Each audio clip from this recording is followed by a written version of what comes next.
නිලම්බරේ සුදු පරවිරෑන් යන දිනක් උදා වේවා දොරින් දොරට හස රළ රැලි තෙරපෙන කලක් උදා වේවා නිලම්බරේ සුදු පරවිරෑන් යන දිනක් උදා වේවා දොරින් දොරට හස රළ රැලි තෙරපෙන කලක් උදා වේවා යුදෙන් ගලා ගිය ලෝහිත කඳු ලැලි සුනි සයුරු මත වැදලියකි බියෙන් විකල් වී ගිනිගත් ජනහද සහන් සිහිල් සුවයෙන් සැනහි යුදෙන් ගලා ගිය ලෝහිත කඳු ලැලි සුනිල් සයුරු මත වැදලියකි බියෙන් විකල් වී ගිනිගත් ජනහද සහන් සිහිල් සුවයෙන් සැනහි නිලම්බරේ සුදු පරවිරෑන් යන දිනක් උදා වේවා Ayubowan, Vanakkam, Assalamu, alaikum, and greetings to all. My name is Lionel Bopage. Good morning, good afternoon, and good evening. On behalf of all the associations involved in organizing this global rally to express solidarity with the people of Sri Lanka, I welcome you all attending this rally from the four corners of the world. First, I will explain why we are holding this global solidarity rally, and then everyone who is willing to express their thoughts will get a chance to air their views during the discussion session that will follow.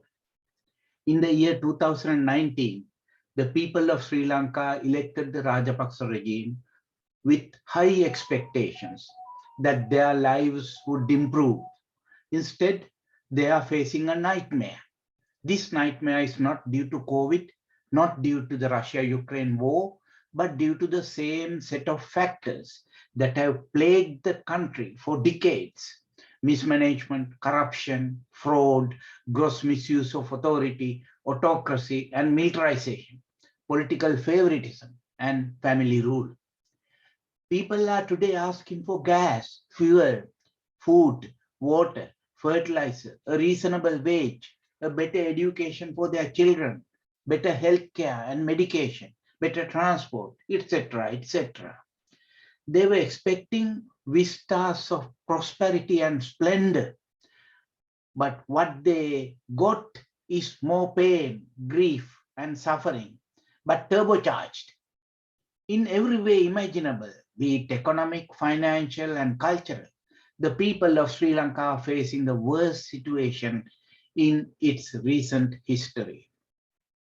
Meanwhile, the Rajapaksa elite, their family clans, their collaborators and henchmen, and some in the state bureaucracy, including the state security forces, are feasting on the largesse of the country, enjoying the good life, while the rest of the society are facing an economic Armageddon with its attendant cultural and social cracks. While the country burns, our elite are feasting of it. No wonder people are coming to the streets, protesting, demanding economic relief, demanding the Rajapaksa clan and their cronies to resign and go home, where most of their families are enjoying the good life. Their black money is everywhere, as disclosed in Pandora Papers. Like Mr. Jaliya Wickramasuriya, former ambassador for Sri Lanka to the United States and to Mexico from 2008 to 2014, he pleaded guilty in a US district court to a charge of conspiracy to commit fraud, attempting to embezzle $332,000 during the purchase of a new embassy building. That is reported in newspapers. He is one of the closest relatives of the family. How many of them we have in positions that enable embezzling? It is a fact that their families and collaborators have invested vast amounts in diverse locations around the world allegedly in Maldives, Dubai, Uganda, and even in Australia. People are demanding fairness and justice. Instead, what they have got is declaration of emergency and curfew. Fundamental human rights for peaceful assembly and expression and access to social media have been curtailed. Still, people are protesting, as hunger will drive them to demand, and no one can stop that demand. We need to be extremely cautious of the evolving incidents and situations. From my own personal experiences, I could tell you, the regimes not only in Sri Lanka, but everywhere in the world, create provocations and disturbances using agent provocateurs, saboteurs, to goading and manipulating peaceful protests into violence. I believe that happened in the recent Mirihana incidents, which were used to declare emergency. This is sadly not new. It happened in 1971, if you remember. If you were born by then, on March 8th, 1971, when the US embassy was attacked, it was used as a pretext to declare emergency and implement the clauses that gave armed forces the power to dispose of dead bodies without any post-mortem examination. Again, the same thing happened in July 1983, when anti-Tamil program was used to ban political parties that ultimately led to the 88-89 uprising. In the north and east, many provocations were carried out to instigate the Tamilian population to rise up, that ultimately ended up in a 30-year war. These illegal and immoral actions decimated the youth of the country so many times. We lost not only loved ones, but also many of the brightest who had so much to offer our country. We do not want that to happen again. That is why caution should be the basis of our dissent. Do not be violent. Assess the situation. If you decide to go ahead and protest, then that is your decision. And such decisions carry risks, sometimes extremely grave risks, including losing lives. As overseas Sri Lankans, we care for our brethren in Sri Lanka. We have a duty and responsibility to care. We have been educated by the people of Sri Lanka before education gradually became a private sector commodity. So we ask the regime in Sri Lanka to revoke the proclamation of state emergency, the curfew. The regime needs to ensure the fundamental rights of the people, the right to freedom of expression and peaceful assembly. The regime should take measures to protect the sovereignty of the people. I will end my remarks now. We have a few speakers from several countries to express solidarity with the people of Sri Lanka before we open up this rally to have a general discussion. Thank you. The next speaker will be Miss Noeline Smart. She's an attorney at law and she's practicing in Melbourne. And she is also the Vice President of Voice for Justice in Sri Lanka, one of the organizations that has contributed to organize this meeting.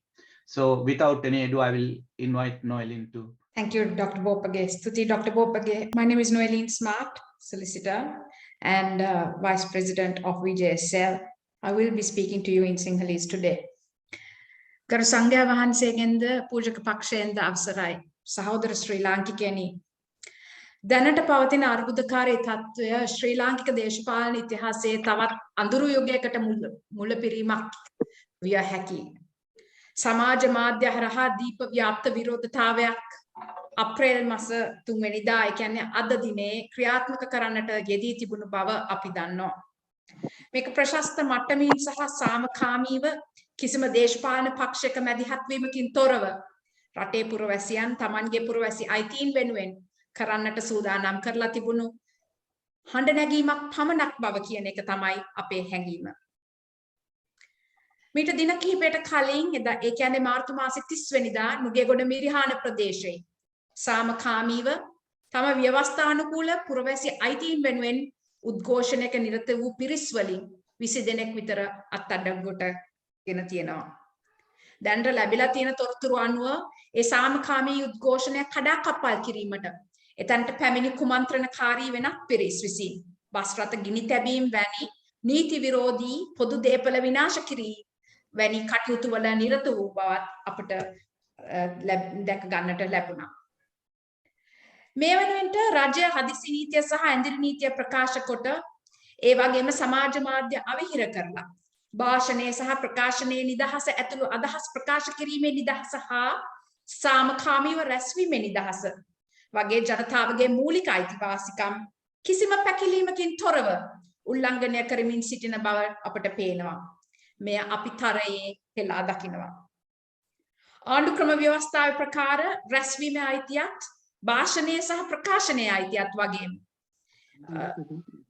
මේ සියලුම මානව අයිතිවාසිකම් දැනට උල්ලංඝනය වී තිබෙන සියලු මානව අයිතිවාසිකම් වහාම යලි ස්ථාපිත කරන ලෙසට ජනතාවගේ මූලික අයිතිවාසිකම් සහතික කරන ලෙසට අපි රජයට බල කර සිටිනවා. නිදහසින් පසු අපි අද්දුටු භීෂණයක් 30 වසරක යුද්ධයක් පිළිබඳ බිහිසුණු අතීත සටහන් අපේ මතකයේ රැඳී තියෙනවා. එවැනි යුගයකට නැවතත් පියනගන්නට පවතින රජය දැඩි උත්සාහයක යෙදී සිටින බවට දැන් පෙර නිමිති අපට දක්නට තියෙනවා. අප මාතෘභූමියේ ජීවනාලිය වන්නේ අපේ යෞවන පරපුරයි. ලක්ෂ ගණනකින් එදා අපට අහිමි කරන ලද අපට අහිමි වී ගිය ඒ තරුණ පිරිස්වල අඩුව කිසිදා පිරවිය නොහැකි. යලිත් අප තරුණ පරපුර වැනි බිහිසුණු ඛේදවාචකයකට ගොදුරු නොකිරීමට වග බලාගත යුතු බව දැන් අපි බලයේ සිටින රජයට මතක් කරලා දෙනවා. ජනතා ස්වාධිපත්‍යයට ගරු කරමින් පුරවැසි අයිතිවාසිකම ආරක්ෂා කරමින් වැඩ කටයුතු කළ යුතු බවට අපි රජයට අවධාරණය කර සිටිනවා. නිසි ආර්ථික ප්‍රතිපත්තියකින්ද දේශපාලන වගකීමකින්ද තොරව පවතින රජය විසින් ගන්නා ලද බොහෝ තීරණ නිසා අසාමාන්‍ය ආකාරයට ජනතා පොදු දේපල කොල්ල කෑමේ ප්‍රතිඵලයක් ලෙසට අද රටේ මුළු මහත් ආර්ථිකයම අඩපණ වෙලා තියෙනවා. එයින් ගොඩේමට ගත යුතුව තියෙන කාලීන පියවර ගැනීමෙන් වැළකීලා තවදුරටත් මේ ආකාරයට මේ රට ජනතාව අසරණයට බවට පත් කරමින් බලයේ රැඳී සිටීම සියලුම ප්‍රජාතන්ත්‍රවාදී මුල් ධර්මයන් වලට කරන පිටුපෑමක් බවත් අපි තවදුරටත් අවධාරණය කරලා සිටිනවා. පවතින රජයට එල්ල වෙලා තියෙන ජනතා අප්‍රසාදය කොතරම්ද කියන එක ඔවුන් නොදන්නවා නොවේ. අද දවසේ විරෝධතාවයට ඍජු ප්‍රතිචාරයක් ලෙස හදිසි නීතිය පැනවීම මගින් රජය මේ බව සනාථ කරා. මේ අනුව 19 වෙනි සංශෝධනය යලි ස්ථාපිත කරලා පාර්ලිමේන්තුව විසිරුවා හැර පාරකාර ආණ්ඩුවක් පත්කොට ඒ යටතේ මහමැතිවරණයක් පැවැත්විය යුතු යන්නේ අද මේ අවස්ථාවේ අවධානය එහා පැත්තේ මොකද්ද කියලා අහන බලන්න. Sorry, go ahead, Noeline. You have to unmute. I muted all because there are disturbances coming from people joining in, and they keep their microphones unmuted. Okay. Thank you, Dr. Bopage. මේ අනුව 19 වෙනි සංශෝධනය යලි ස්ථාපිත කරලා පාර්ලිමේන්තුව විසිරුවා හැරලා බාරකාර ආණ්ඩුවක් පත් කරලා ඒ යටතේ මහමැතිවරණයක් පැවැත්විය යුතු යන්න අපි මේ අවස්ථාවේදී අවධාරණය කරලා කියනවා. නව පාර්ලිමේන්තුව ශනික කාර්යයක් ලෙසට විධායක ජනාධික්‍රමය අහෝසි කරන්නට අවශ්‍යයි. ඉන් පස්සේ රටේ පොතු එකකතාවයකින් යුතුව නව ව්‍යවස්ථාවක් ගොඩනැගීමට අවශ්‍යයි. මෙරට අරාජක බවට පත්කොට ශ්‍රී ලාංකික පුරවැසියන් තවදුරටත් අසරණ කරලීමේ පවතින රජයට කිසිදු වාසියක් අත්කරගත නොහැකි බව අපි මෙහිදී මතක් කරලා දෙනවා. ශ්‍රී ලාංකික වූ අප සැම මේ ඛේදනීය මොහොතේදී දේශපාලන වාර්ගික හෝ ආගමික ભેදකින් තොරව ශ්‍රී ලාංකිකයන් ලෙස සහෝදරත්වයෙන් එකාමෙන් එක්සිත්ව අත්වැල් බැඳගෙන යුක්තියේ හඬ නගන්නට එක්වන ලෙසට ඔබට කරන ඇරයුමයි මේ. ප්‍රචණ්ඩත්වයෙන් තොරව අවිහිංසාවාදී ලෙස හා ඉතා සුපරීක්ෂාකාරීව කටයුතු කරන ලෙසට අපි ඔබෙන් ඉතා ඕනෑකමින් මේ අවස්ථාවේදී ඉල්ලා සිටිනවා. ස්තුතියි. Thank you, Noeline. Thank you for that. The next speaker will be Ranjana Senanayaka from New Zealand. Thank you very much for giving me the opportunity. මේ ලංකාවේ ඇතුළත තියෙන තත්ත්වය ගැන විශේෂයෙන් උද්ගත වූ තත්ත්වය මම යන්නේ ගොඩක් කාලෙ විස්තර කරන්න කවුරුත් දන්නවා මේ තත්ත්වය. මේක ජනතා අරගලයක් ඇති වෙලා තියෙන්නේ. ඒ ජනතා අරගලය ඉතාමත්ම මම විශ්වාස කරනවා ඔවුන්ට පරම අයිතියක් තියෙනවා මේ ජනතාවට මේ වීදි බැසිලා මේ ඉල්ලීම් සඳහා අරගල කරන්නට. මොකද ඉතාමත්ම මූලික අයිතිවාසිකම් උල්ලංඝනය වෙච්ච ජනතාවක් හැටියට ශ්‍රී ලංකා ජනතාව මේ අවස්ථාවේ සිටින නිසා. එතකොට මේ අරගල මිනිසුන්ට පේන්නේ මේ පාලකයන්ගේ අදූරදර්ශී පාලනය නිසා ඇතිවෙච්ච බව. ඒ නිසා ඔවුන් දැන් ඉල්ලන්නේ මේ පාලනය වහාම පාලනයෙන් අයින් වෙන්න කියලා බලධාරීන්ට. මේ පාලන හෙජුමනියට විරුද්ධව මේ අරගලය යන්නේ. ඉතින් මේ අරගලය කියන එක මේ ජනතා අරගලය අපිට කියන්න බෑ. මේවට මේ අපිට ඉතිහාසයේ ඇතිවෙච්ච අරගල ගොඩාක්ම මේ වගේ ගත්තොත් ලංකාවට පිටස්තරව අපි දන්නවා මාකෝස් පන්නන්ට ගිය ෆිලිපිනි අරගලය, එහෙම නැත්නම් අයතුල්ලා ඛොමේනිගේ ඊරානි අරගලය. ඊටත් කලින් අපි ප්‍රංශ සහ රුසියානු විප්ලව ගත්තත් මේවා මේ ජනතාවගේ තුලින් පතුවිච්ච ප්‍රධාන අරගල. ඒවා ඒ පාලක තන්ත්‍රයට එරෙහිව ඇතිවෙච්ච අරගල. මේවා මේ ජනතා අරගල බවට පත් වුනහම ඒවට විනයක් නැහැ. ඒවට ක්‍රමවේදයක් නැහැ. ඒවට කිසියම් වූ ප්‍රමිතියක් නැහැ. ඒක තමයි ඒකේ ස්වභාවය. අපි මේක තේරුම් ගන්න ඕනේ. අපි කිව්වොත් මේවට මේ ප්‍රචණ්ඩත්වයේ හැසිරෙන්න, මේවට ප්‍රචණ්ඩ වෙන්න එපා, මේවට බොහොම සංසුන්ව මේ පාසල් විනයක් තියාගෙන යන්න කියලා. ඒක අපි ඇත්තටම විශ්වාස කරනවා. එහෙම වෙනවා නම් හොඳයි. නමුත් මේ අරගලවල ස්වභාවය තමයි ජීවිතයේ ඉල්ලා සටන් වදින අපිට වඩා ගොඩාක් පහළ අයිතිවාසිකම් භුක්ති විඳින. අපි දන්නවා මෙතන ඉන්න අපේ සහෝදරවරු මේ රටවල් ගණනාවක මේගොල්ලන්ට කිසි ආර්ථික ප්‍රශ්න නැහැ කියලා මම හොඳට දන්නවා. ඒ වගේම මෙතන ඉන්න කට්ටිය සාමාන්‍යයෙන් යම්කිසි දෙයක් යම්කිසි ආර්ථික ශක්තිමත් භාවයක් තියෙන කට්ටිය වෙන්න පුළුවන් බොහෝ දෙනා. ඒ වගේ නෙමෙයි මෙතන ලංකාවේ අද ඉන්න ජනතාව මේ පීඩිත බහැලා ඉන්න ජනතාව ගත්තාම අපිට වඩා ගොඩාක් පහළ දරිද්‍රතාවයේ මුදුනටම නැගපු ජනතාව. ගෙදර මීට කලින් අපි දැක්කා කීප දෙනෙක් සිය විනාශගත දරුවන්ට කන්න දෙන්නේ නැතුව. මේ තත්ත්වයට වැඩිච්ච ජනතාවගෙන් අපිට මේ ජනතා අරගලයට සහභාගී වුණාම විනය බලාපොරොත්තු වෙන්න බෑ. ඒක තමයි අවසරාවන්ත තත්ත්වයක්. ඒක නමුත් ඒක තමයි මේ පාලකයෝ ඒගොල්ලන්ට උරුම කරලා දීපු තත්ත්වය. ඒ නිසා මේක තවදුරටත් මේවට පක්ෂ සංවිධාන වළංගු නැත. මේ ජනතා අරගලයක් කියන්නේ ඒක තමයි ස්වභාවය. ඒ වගේම අපිට මම කියන්න කැමති දැන් පක්ෂ සහ සංවිධාන මේගොල්ලන්ට කියන්න පුළුවන් මේකට විනයක් ඇතුව යන්න, මේක හැසිරෙන්න විනයක් ඇතුව එහෙම කිව්වා කියලා මේ ජනතාව අදටත් ආය හවසට ගෙදර යන්න යන්නේ නොකා නොබී ලයිට් නැතුව ගෑස් නැතුව ආයි ගෙවල් වලට ගාල් වෙලා අදිරි නීතියස්සේ විශාල පීඩනයකට ලක් වෙලා ඉන්නේ. ඒ නිසා මේගොල්ලන්ගේ අපි මම විශ්වාස කරනවා මේක මේ දශක ගණනාවක් නිදාගෙන සිටි යෝධයෙක්ගේ නැගිටීමක් මේක. මේ යෝධයා දැන් නැගිටලා තියෙන්නේ. මේ යෝධයාට ව්‍යවස්ථාවක් නැහැ. මේ යෝධයාට ක්‍රමික වැඩපිළිවෙලක් නැහැ. මේ යෝධයා කවදාවත් තනතුරු බලාගෙන ඊළඟ ආණ්ඩුවෙන් වරදාන බලාගෙන නෙමෙයි මේ නැගිටලා තියෙන්නේ. ඒ නිසා මේක අපි දැන් උත්සාහවන්ත වෙන්න ඕන. මේ අරගලට යම් පමණක් දායක වෙච්ච මේ අරගලවට අපි අතීතයේදී මම 89 සහෝදරත් හැටියට මේකට නියෝජනයක් දෙනවා. ඒ වගේම voice of democracy හැටියට මම මේ විශාල මේ ලෝ වටා සිටින සමාජිකයන් ඉන්නවා අපිත් එක්ක මේකේ ප්‍රජාතන්ත්‍රවාදී ස්ථාපිත කිරීමට සටහනක ඉන්නවා. ඉතින් අපිට යම්කිසි අත්දැකීමක් තියෙනවා මේකේ. මම දායක වුණා 89 අරගලයට සජීවීව. ඒ වගේ ඉතින් ඒ අපේ තියෙන අත්දැකීම් වලින් අපි උත්සාහවන්ත වෙන්න ඕන. මේ අරගලේ විනය හදන්න නෙමෙයි, මේ අරගලයෙන් පස්සේ රාජපක්ෂලා එළවුණාන් පස්සේ මොකද්ද කරන්න ඕන කියලා. අන්න එතෙන්ට මම හිතනවා ඒකයි අපි කතා කළ යුත්තේ. මේ අරගලයේ තියෙන විනය මොකක්ද? මේ අරගලේ ප්‍රචණ්ඩ වේද? මේ අරගලයට කාටවත් කන්ට්‍රෝල් කරන්න දැන් බෑ. මේ තත්ත්වය ඇතුළ කරද්දී පාලකයෝමයි. ඒකට කවුරුත් වැඩිකාරයෝ නෙමෙයි. මේක වැඩිකාරයෝ පාලකයෝ. ඒ නිසා ආයේ කිසි කතාවක් නෑ. මම විශ්වාස කරනවා. මගේ විශ්වාසය රාජපක්ෂවරු එළවා හැරිය යුතුමයි.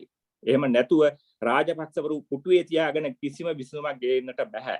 මේක අපි දශක ගාණාවක් අත්දෙදු කරුමයක් මේක. ඒ නිසා දැන් ඇවිල්ලා තියෙන අලුත් කලාකාරයෝ, තරුණ ජාවයකින් යුක්ත ශිෂ්‍යයෝ, තරුණ ජාවයකින් යුක්ත නිපුණත්වයක් තියෙන ජනතාව ඉතාමත් හොඳින් මේ වැඩේ කරගෙන යනවා. මේක අපි ආශිර්වාද කරන්න ඕනේ. මේකට අපිට පුළුවන් දැනුමක් හැටියට අපි කියන්න ඕනේ.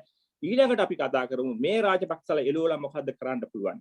මේ රාජපක්ෂලාගේ පාලනයෙන් එහාට ගියාම අපි මොකද්ද මෙතෙන්ට යෝජනා කරන්නේ. මට කලින් කතා කරපු මහත්මිය කිව්වා වගේ මේකට බාරකාර ආණ්ඩුවක්ද? එහෙමනම් මොකද්ද මේකට කරන්න පුළුවන්? අන්න ඒක අපි කතා කරනවා නම් මම හිතන්නේ මම ඉතාම වැදගත් කියලා. මොකද අපිට ඒක මොකක් හරි පළපුරුද්දක් තියෙනවා අපි ජාල වශයෙන් මේ පිටරටවලදී අපි මේ යම් ප්‍රජාතන්ත්‍රවාදී අයිතීන් භුක්ති විඳිනවා මේ වගේ අපිට පුළුවන් ඒවත් තුල ඉඳගෙන මේ මානව හිමිකම් උල්ලංඝනය කරන එකට මොකක් හරි කරන්න ඒ නිසා මම ඉතාමත්ම කරුණාවෙන් ඒ වගේම ගෞරවයෙන් ඉල්ලා සිටිනවා මෙතන ඉන්න උගක් මම දන්නවා ගොඩක් පළපුරුදු අය අපි යෝජනා කරන්න බලමු අපි උත්සාහ කරන්න බලමු ඊළඟට මේ රාජපක්ෂලා එළවන අර්බුදයට අපි අරගලයට අපි ජනතාවගේ ඉතාමත් හොඳින් අපි සහයෝගය දෙමු ඒ වගේම ඊට පස්සේ කරන්න ඕන ඉදිරි වැඩපිළිවෙලට මොකද්ද අපිට යෝජනා කරන්න පුළුවන් ඒකට දිරිමත් වෙන්නේ කොහොමද මේක සටන ඉදිරියට යන්න වෙන්නේ කොහොමද කියන එක විතරක් තමයි මම මගේ පැත්තේ මගේ යෝජනාව තියෙන්නේ ඒ සඳහා අපිට අවශ්‍ය පුළුවන් ශක්තිය ධෛර්යය අපි දෙමු අදටත් නවසීලන්තයේ මේ වෙනකොටත්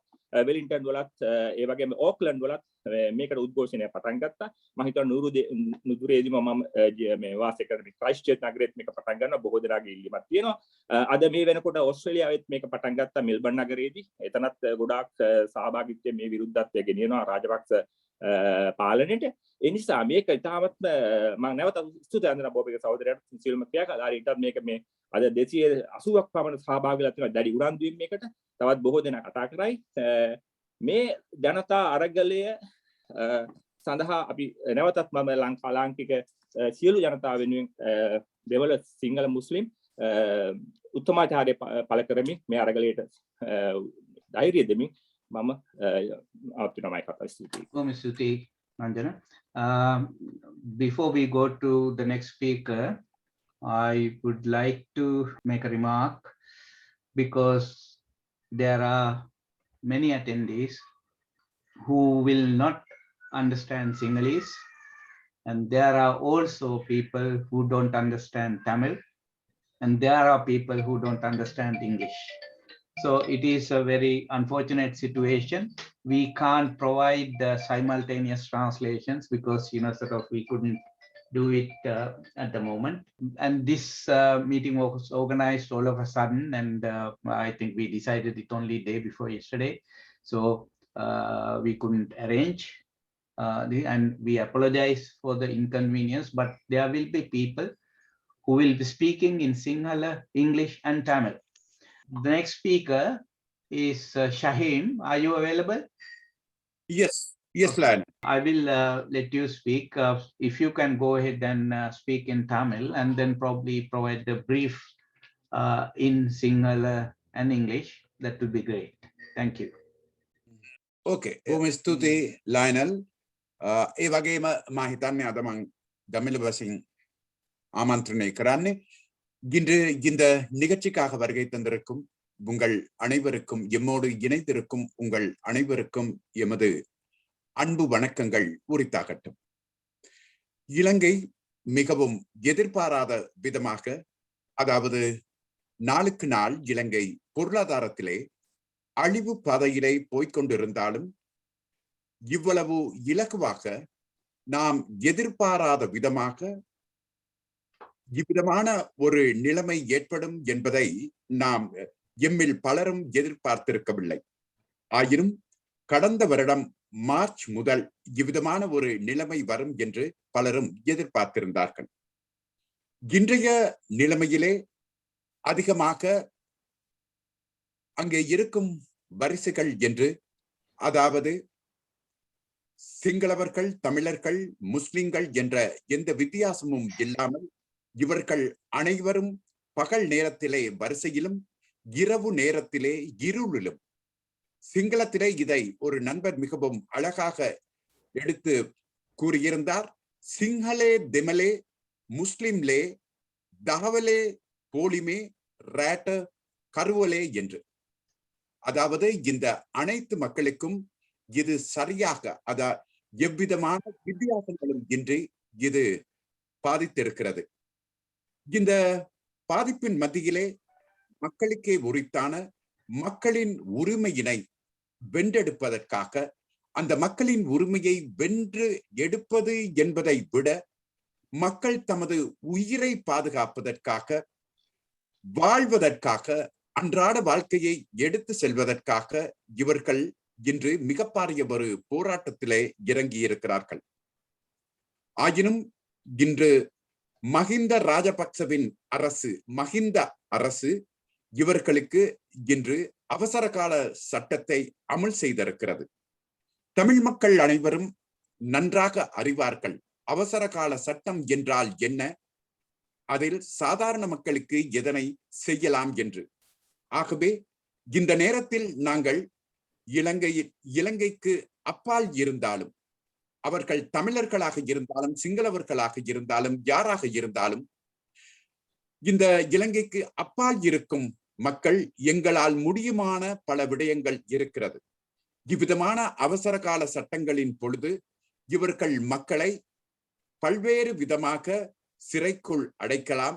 இன்னொரு விதமான அரச அடாவடித்தனங்களை இவர்கள் மக்கள் மீது அவிழ்த்து விடலாம்.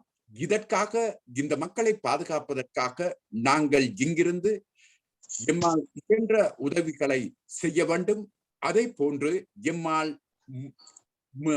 எம்மால் இயலுமான பொருளாதார உதவிகளையும் இந்த மக்களை பாதுகாப்பதும், அழிவு பாதையிலிருந்து அரசாங்க பயங்கரவாதத்தில் இருந்து பாதுகாப்பதும் மிக மிக முக்கியமான ஒரு விடயமாகும்.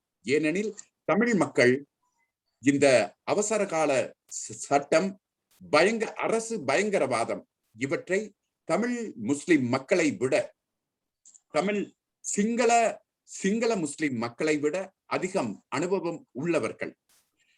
இந்த உரையினை ஒரு சிறிய சாராம்சத்தை இப்பொழுது நான் சிங்கள மொழியிலே வழங்க இருக்கிறேன். හිතවත් සහෝදරවරණි, මා හිතන්නේ අපි මොහොතකටවත් හිතුවේ නැහැ. අපි හිතුවා ශ්‍රී ලංකාවේ විශාල ආර්ථික ආඝාතයකට ඇතුල් වෙන බව. එනමුත් මේ තරම් ඉක්මනට මෙවන් විදියට ඇතුල් වේවි කියා අපි බලාපොරොත්තු වුණේ නැහැ.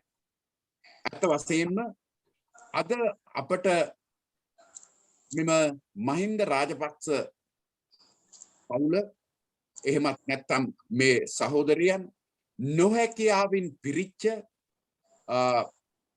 අපි සාමාන්‍යයෙන් කියනවා මේ සර් ෆේල් කියලා.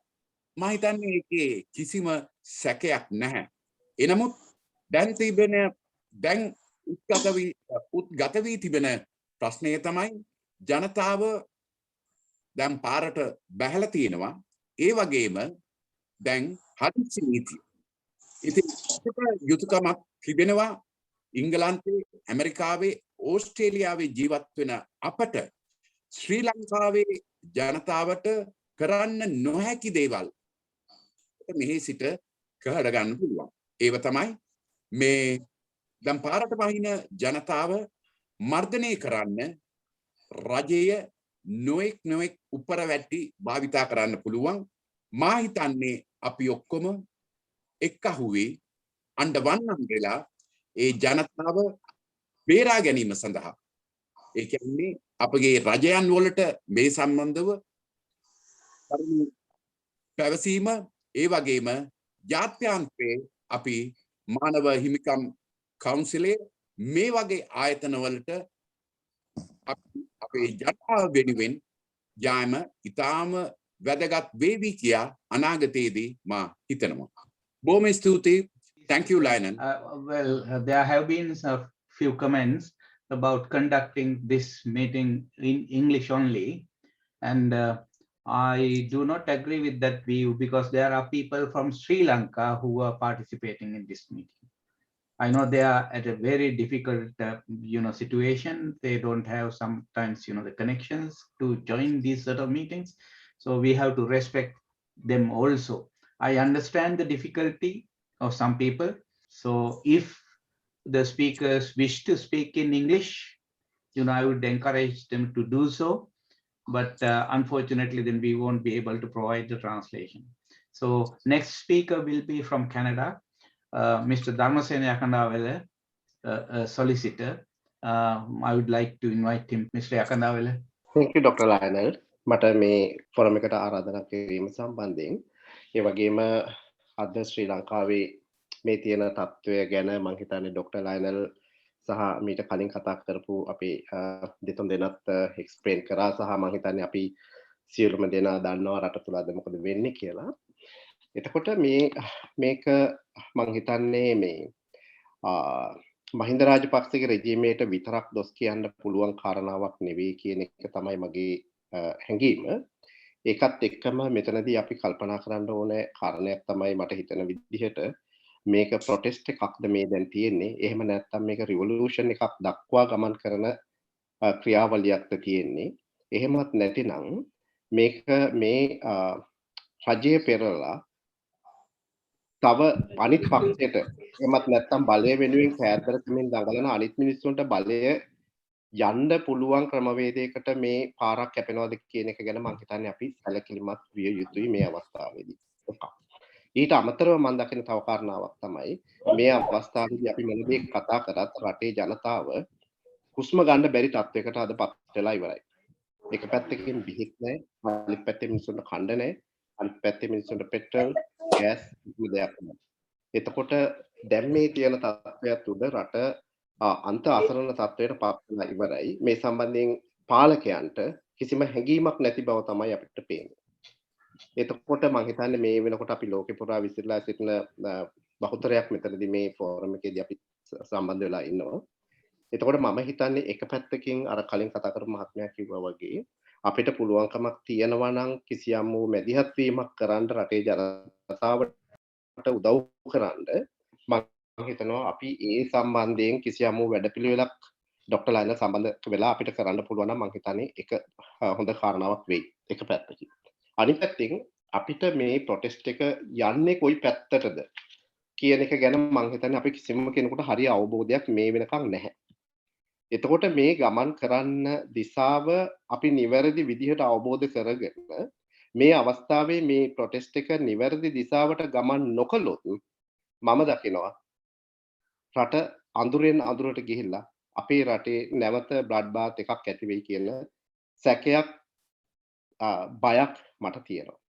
හැබැයි එතෙන්ට නොයන්න නම් මම හිතන්නේ ශ්‍රී ලංකාව තුළ සිටින අයත් ඒ වගේම ජාත්‍යන්තරයේ සිටින අපි සියලුම දෙනාත් ඉතාමත්ම පරිස්සමින් බුද්ධිමත්ව බුද්ධිමය මැදිහත් වීමක් තුලින් මේ ප්‍රවාහය නිසි දිශාවකට යොමු කිරීමේ වගකීම අපි සියලුම දෙනා රටේ ජනතාව බාර නොගත්තොත් පාලකයන්ට කරන්න පුළුවන් පහසුම දේ තමයි අසරණින් මරා දමන එක. ඉතිහාසයේ පුරාවට මේවා පෙන්නලා අවසන්.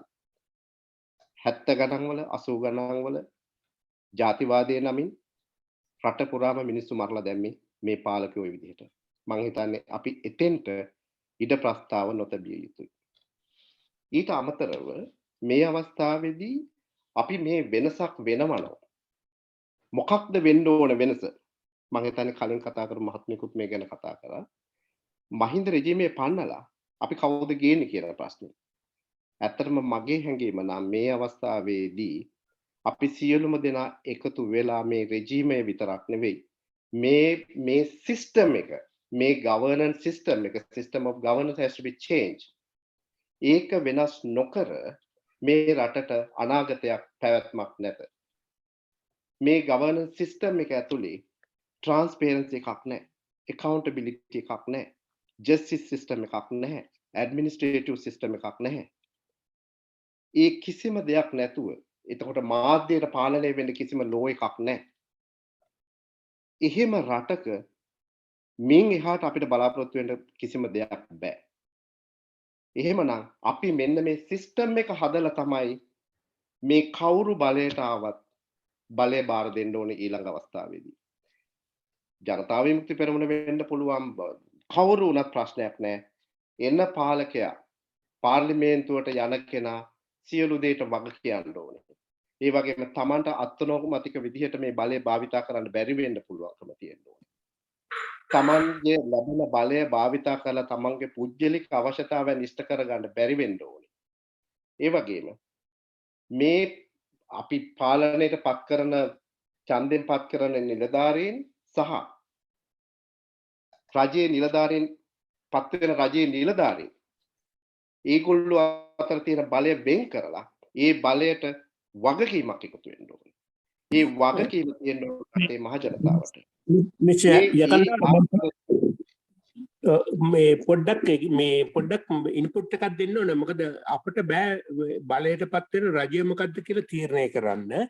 නමුත් අපි මොකක් හරි ඉන්ෆ්ලුවෙන්ෂල් පෝස්ට් එකක් වෙන්න ඕන. ඒගොල්ලෝ ඩිරෙක්ට් කරන්න ඕන දිශාව. ඒක තමයි හරි. එතන තමයි මම එන්න හදන්නේ. ඒ දිශාවට මේ කවුරු හරි කමක් නැහැ. ඉන්න රජය විත්තියට හේතු කරලා මෙන්න මේ ටික සම්මත කරගත යුතුයි කියන තැනට අපි සිස්ටම් එක හදා ගන්න ඕනේ. ඒ සිස්ටම් එක හදාගන්නේ නැතුව දැන් මේ දේශපාලන පක්ෂ බලයට එන්න උත්සාහ කරන්නේ හරි. අපි මේ ටික කරන්න. අපි අර ටික කරන්න. ඔය කියන පොරොන්දු ඉතිහාසේ පුරාවටම දීගෙන ඇවිල්ලා අද වෙනකොට ඒකේ ප්‍රතිඵල රටේ ජනතාව භුක්ති විඳිනවා. ඉතින් ඒ නිසා මම දකින එකම දේ තමයි මේ අවස්ථාවේ මේ යන දිශාව අපි නිවැරදි දිශාවට ගමන් කරන්න සකස් කරගන්න ඕනේ. ඒ සකස් කරලා ඒ දිශාව හරි විදිහට ගමන් කරොත් අපිට මේ ප්‍රශ්නෙන් ගොඩ ඇවිල්ලා අපේ රට නිවැරදි පැත්තට යොමු කරන්න පුළුවන් වෙයි. එහෙම නැති වුණොත් මම හිතනවා අපිට නැවතත් අඳුරු වගා දෙකට යන්න වෙනවා. ඒ නිසා මේ අවස්ථාවේ අපි සියලුම දෙනා මේ සම්බන්ධයෙන් විධිමත් අවධානය යොමු කරන්න ඕනේ. අපි හරියට මේක අවබෝධ කරගන්න ඕනේ. අවබෝධ කරගෙන බුද්ධියෙන් මෙතන intellectual revolution එකක තත්ත්වයට අපි යන්න ඕනේ.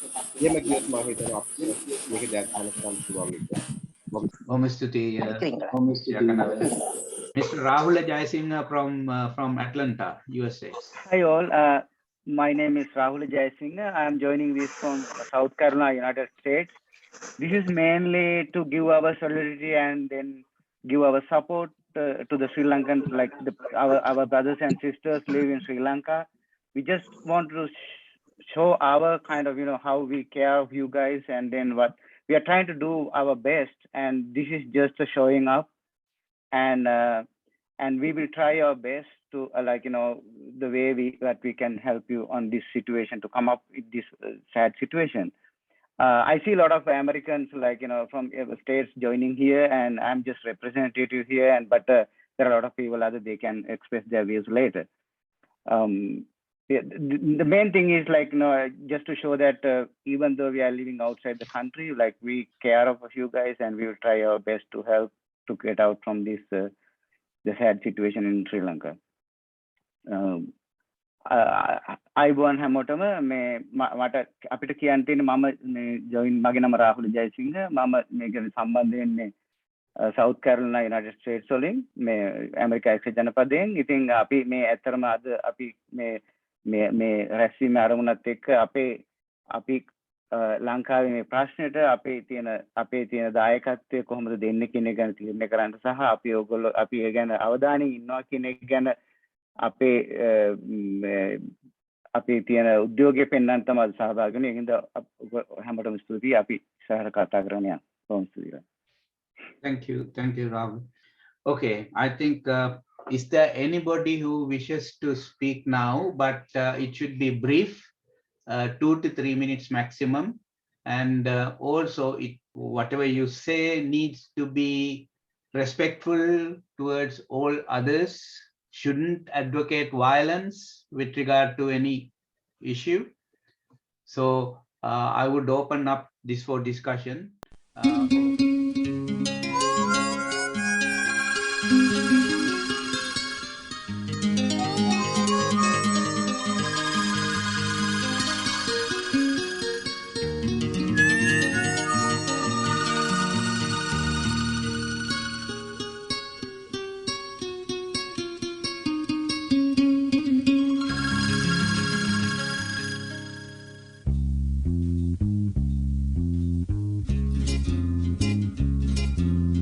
නිලම්බරේ සුදු පරවිරෑන් යන දිනක් උදා වේවා.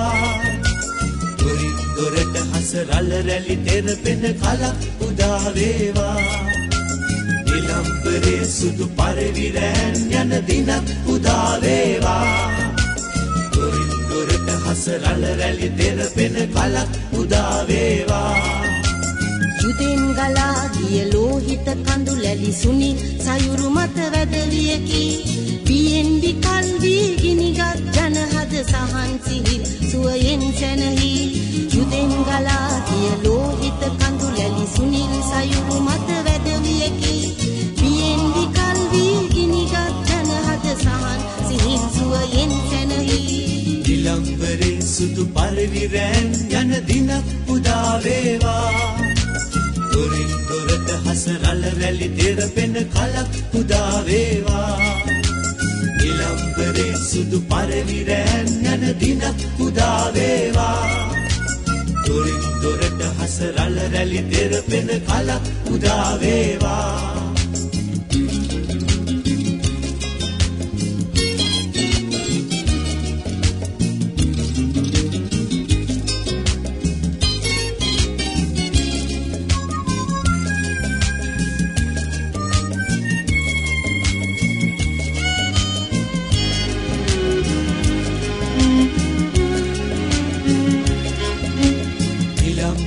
සුදු පරවිරෑන් යන දිනක් උදා වේවා දොරින් දොරට හස රළ රැලි තෙරපෙන කලක් උදා වේවා නිලම්බරේ සුදු පරවිරෑන් යන දිනක් උදා වේවා දොරින් දොරට හස රළ රැලි තෙරපෙන කලක් උදා වේවා තුඩින් තුඩග සෙත් කව්ගී රැව්දී සවන් යුගල මිනි කොඬොල් රැඳී පහන් හැඟුම් සිත් අතර නිදන් වී නුවන් සඟල උණු කඳුළු සිඳී තුඩින් තුඩග සෙත් කව්ගී රැව්දී සවන් යුගල මිනි කොඬොල් රැඳී පහන් හැඟුම් සිත් අතර නිදන් වී නුවන් සඟල උණු කඳුළු සිඳී නිලම්බරේ සුදු පරවිරෑන් යන දිනක් උදා වේවා දොරින් දොරට හස රළ රැලි තෙරපෙන කලක් උදා වේවා නිලම්බරේ සුදු පරවිරෑන් යන දිනක් උදා වේවා දොරින් දොරට හස රළ රැලි තෙරපෙන කලක් උදා වේවා